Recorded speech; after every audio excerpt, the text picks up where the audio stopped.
बिजोग भएको छ अवस्था। पराल पल्टेछ खोलामा। के गर्नु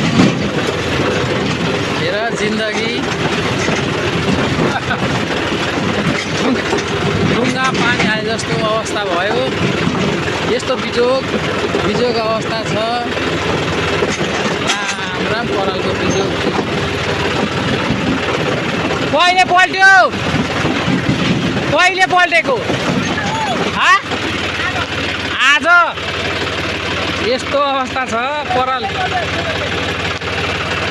एकै टिपमा हालेको सबै टिपमा हालेको त्यो उहाँको यो लास्ट टिप बिचको टिप के ढुङ्गा अलि चढेछ।